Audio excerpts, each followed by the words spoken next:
Залуучуудад гэж хандаж хэлэх юм бол яг Монгол хэл маань бол ингээд монголоор яриад энэ Монгол ард түмэнтэйгээ 3 сая хүнтэйгээ ойлголцоод энэ хүмүүсийнхээ санаа бодлыг сонсоод ингээд цаашаа амьдарч болж байгаа. Цаана ч 7 тэрбум хүн байна тийм үү?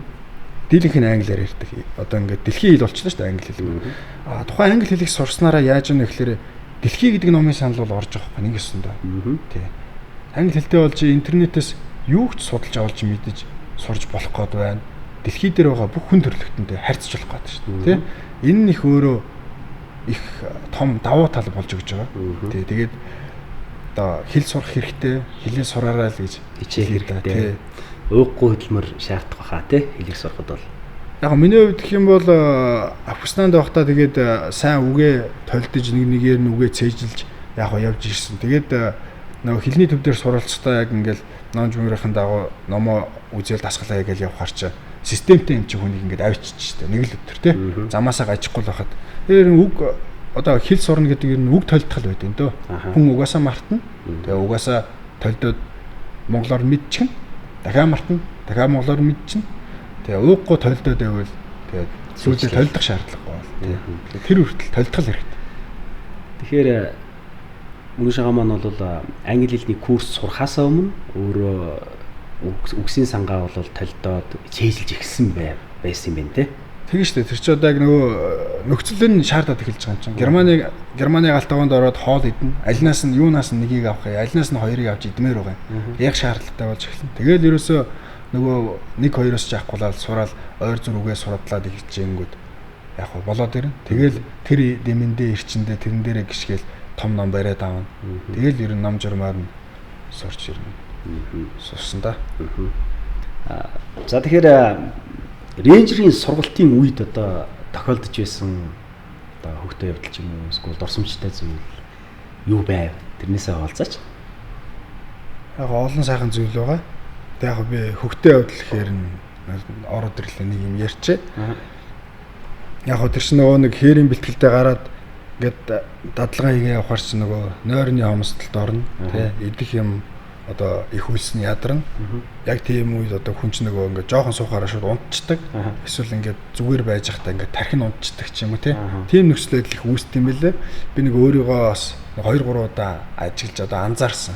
Тэ яг ингээд байж идэг гинтхэн ингээд дэлбэрэлт болоод тэгэл сүрс харуулаад цагийн байдал эхлэн штэ. Тэгээ монголоор ирчихнэ.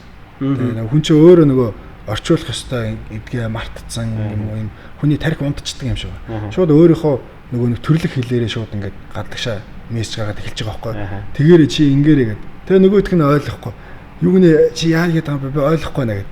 Тэгээ би ингээд нэг хэсэг ярьжснаа сүүлдээ өөрийгөө нөгөө тархин сэргэдэм үү яа дээ. Өө би чи монголоор яриад байгаа юм ба шүү дээ тий. Өө англиар хэлэх хэрэгтэй. Яг нэг тийм нөхцөл байдал 2-3 удаа үүсчихсэн тий. Нэг мэтгэд монголоор ярьсан ганцаараа нэг тоож яваа. Монголоор ярьсан явж байгаад айгүй нойрмог байсан юм а. Тэр чинь нэг 2 өдөр унтаагүй нефт явлууч яалаа тий.